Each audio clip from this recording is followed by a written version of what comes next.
E atenção, 1h mais 15 minutos, vamos entrar nesse caso que está repercutindo em todo o país, aliás, fora do Brasil também, porque é uma história absurda. Você deve ter notado aí nas redes sociais um termo, estupro culposo. Pois é, está se referindo, gente, ao caso da jovem Mariana Ferrer, que alega ter sido estuprada em um clube em Florianópolis, lá na capital catarinense. O acusado é um empresário. Esse assunto, então, tomou conta das redes sociais e a Corregedoria do Tribunal Superior de Justiça vai apurar a conduta do juiz que atuou no caso. Imagens do julgamento foram divulgadas e mostram a jovem sob forte ataque do advogado do réu. E mesmo assim, o juiz não fez praticamente nada, não interviu ali no momento. Nós temos uma reportagem e vamos trazer essa discussão aqui para a nossa região também. Antes, vamos entender melhor essa história que está ganhando o país. No Twitter, o ministro do Supremo Tribunal Federal, Gilmar Mendes, classificou como estarrecedoras as cenas do julgamento de Mariana Ferrer e afirmou que a justiça não deve ser instrumento de humilhação e tortura. As cenas a que o ministro se refere foram publicadas pelo portal The Intercept Brasil. Mostram um trecho da audiência onde estavam a jovem, o advogado do empresário André Aranha, Cláudio Gastão da Rosa Filho, e o juiz do caso, Hudson Marcos, da 3ª Vara Criminal de Florianópolis. O advogado se dirige a Mariana. Peço a Deus que meu filho não encontre uma mulher que nem você. A verdade é essa, né? É o seu ganha-pão, a desgraça dos outros, manipular essa história de virgem. Ele mostra fotos da jovem que, nas palavras dele, são imposições ginecológicas. Mariana começa a chorar. E só aparece essa tua carinha chorando, só falta uma auréola na cabeça. Não adianta vir com esse teu choro simulado, falso, e essa lágrima de crocodilo. O juiz diz que pode suspender a audiência para que Mariana se recomponha. Ela pede respeito. Respeito, doutor. Excelentíssimo. Eu estou implorando por respeito, no mínimo, nem os acusados. Se quiser, suspenda. Pelo amor de Deus, gente. Que é isso? Depois da audiência, o juiz emitiu a sentença. O SBT Brasil teve acesso à decisão publicada em setembro. No documento, o juiz conclui que não há provas suficientes para a condenação, apenas a palavra da vítima. E cita que é melhor absolver sem culpados do que condenar o inocente. Segundo os trechos da denúncia do Ministério Público divulgados pelo Intercept, o denunciado não tinha como saber se havia ou não consentimento da vítima e que, assim, ele não teria intenção de estuprar, fazendo referência ao que chamou de estupro culposo. A expressão estupro culposo não existe no Código Penal, nem na doutrina, nem na jurisprudência brasileira. É uma clara tentativa de culpar a vítima de um crime tão grave. Portanto, incabível a figura do estupro culposo, uma vez que não se estupra por acidente. O caso, de acordo com o relato de Mariana, ocorreu em 15 de dezembro de 2018, durante uma festa em Jurerê Internacional, em Florianópolis. Em nota, a OAB de Santa Catarina diz que, após receber as informações do processo, vai chamar o advogado para que ele preste os esclarecimentos sobre a conduta. Diante da repercussão do caso, a Corregedoria do Conselho Nacional de Justiça decidiu apurar a conduta do juiz Hudson Marcos, do Tribunal de Justiça de Santa Catarina, durante a audiência. O CNJ atendeu um pedido do conselheiro Henrique Ávila, que argumentou que a vítima foi humilhada sem que o juiz evitasse a violência. O Tribunal de Justiça de Santa Catarina instaurou um procedimento de apuração dos fatos. O Ministério Público de Santa Catarina afirmou que o réu foi absolvido por falta de provas e que não é verdadeira a informação que o promotor teria se manifestado pela absolvição do empresário por ter cometido estupro culposo, que não existe no ordenamento jurídico. Vamos trazer essa discussão para cá agora, para a nossa realidade. Durante esse julgamento, a defesa do acusado alegou que o homem não sabia que a vítima não estava com a sua capacidade plena de consentir o ato sexual. O termo estupro culposo acabou se tornando o assunto mais comentado em todas as redes sociais. Eu tenho certeza que você viu algo assim. Mas afinal, o que é isso? Vamos aprofundar um pouco mais a discussão sobre esse assunto. Por isso eu chamo ao vivo agora a nossa repórter, Aline Ribeiro. Ô Aline, como que as autoridades aqui locais da nossa região estão vendo o uso desse termo aí, estupro culposo? E é claro que não é previsto em lei, não é mesmo? Oi, Fernanda, eu volto a participar ao vivo para falar agora sobre esse caso que chamou a atenção ontem, né? Acho que é impossível quem não ficou sabendo, quem não viu, seja no Facebook, Instagram, Twitter, TV, né? Foi uma coisa que chamou muita atenção, principalmente para a mulher, né? Eu acho que quem assistiu o vídeo ali da Mariana se sentiu assim humilhada, né? Não entendeu muito bem o que estava se passando ali. Eu acredito que nenhum assassino é tratado da forma que ela foi tratada ali.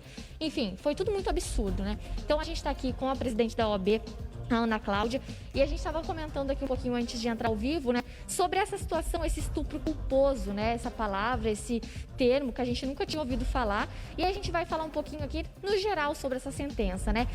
Ana Cláudia, como que funciona, então, essa situação? Estupro culposo, o que seria isso diante dessa sentença que o André Aranha ali recebeu? Bom, boa tarde, né? É um prazer estar aqui com vocês. Infelizmente, num momento muito difícil, muito triste para o Poder Judiciário, por ter uma decisão como essa. Veja, na sentença, isso é importante a gente esclarecer, são quase 50 páginas, ou talvez um pouco mais, e em nenhum momento existe esse termo estupro culposo, tá? Porém, o rapaz, o agressor, né? O réu, então no caso, ele foi absolvido, porque não teve prova de que ele teria cometido estupro. Por isso que, diante de todos os argumentos que constam na sentença, uma forma de explicar foi colocar o estupro culposo. Não existe essa figura penal, estupro culposo. O estupro, ele já vem com o dolo. Então, se é estupro, já tem o dolo ali. Não tem como falar, eu não queria.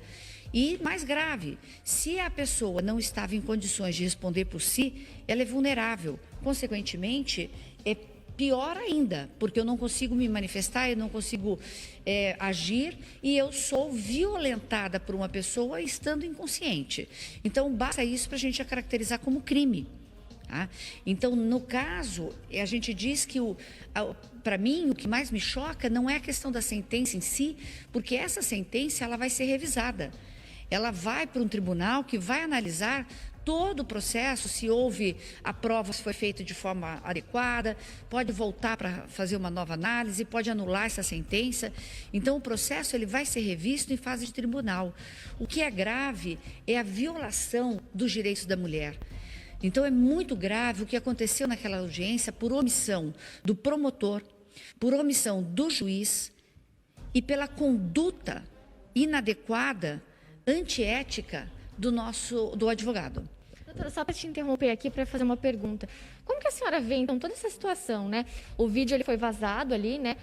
A gente assiste, não entende muito bem a posição do advogado, que a todo momento é muito agressivo nas palavras. O juiz não se posiciona. Como que você vê essa repercussão aí na internet, na TV, né? Porque ficou muito grande o caso. Ficou. E, na verdade, isso aí é uma violação dos direitos, como eu falei. A Constituição, ela já diz ali que todos somos iguais, né? Nesse Estado democrático de direito que nós vivemos. Então, não é permitido nos dias atuais que uma vítima, seja ela mulher, seja ela negra, independentemente da raça, do credo religioso, ela seja tratada de forma desigual. E ali, a forma que foi instigado para que ela respondesse, violentado, trabalhado no psicológico dessa menina, que ela começa a ficar apavorada, mudando as provas, mostrando fotografias que não tinham nada a ver com o processo. Não importa se eu usei uma saia curta, se eu usei uma saia comprida, eu preciso ter respeito, e ela tem, e parte da presunção, não era ela ali que era ré no processo, ela era vítima. E como vítima, ela tinha que ser tratada de forma acolhedora, num ambiente acolhedor. Então, já começa por uma audiência, que foi uma audiência por vídeo, onde não tinha uma mulher, não via a presença ali, talvez eu precise olhar o vídeo por completo, a presença do advogado, ninguém se manifestou na defesa dela, apenas o juiz, no momento, ele fala, olha, você quer parar para beber água, para se recompor? Ou seja, vou te dar uma oportunidade de misericórdia. Então, isso tudo foi uma agressão, e é uma agressão à classe, é uma agressão à mulher, é mais uma brutalidade que se faz em relação à mulher, a falta de respeito. É você chegar e a pessoa, por ela ser homem, ela se acha superior e ela faz predominar o machismo sobre a mulher. Então, o que importa é a forma que você está, a forma que você se veste, e a partir daí eu já faço um pré-julgamento. E com esse pré-julgamento eu vou incutindo coisas na tua cabeça para te desestabilizar, e com isso eu ganhar um processo. Essa não é a conduta. O processo ele tem que encontrar a verdade real dos fatos. Ele tem que buscar justiça em paridade, em igualdade. todas as vítimas, a vítima, a réu, todo mundo tem que ser tratado com respeito. E cabe ao judiciário, nesse caso ainda, o Ministério Público, ele teria a obrigação, como defensor da lei, defensor da Constituição, em sair ao lado daquela moça e não permitir esse tipo de coisa se o advogado não fizesse. Então, a OAB já se manifestou, é lamentável tudo isso que aconteceu e para a gente realmente é muito triste saber que isso aconteceu no meio judiciário. Espero que seja modificado. Muito obrigada por participar com a gente. Eu vou devolver para o Fernando lá no estúdio. Só que antes eu vou até falar umas palavras aqui, porque eu acompanho esse caso desde 2018, eu acompanhei toda a situação, a gente vê nas redes sociais o desespero da Mariana em tentar provar algo e ali no momento eles falam que ela só queria chamar a atenção, que ela estava com a carreira, enfim, acabou a carreira dela.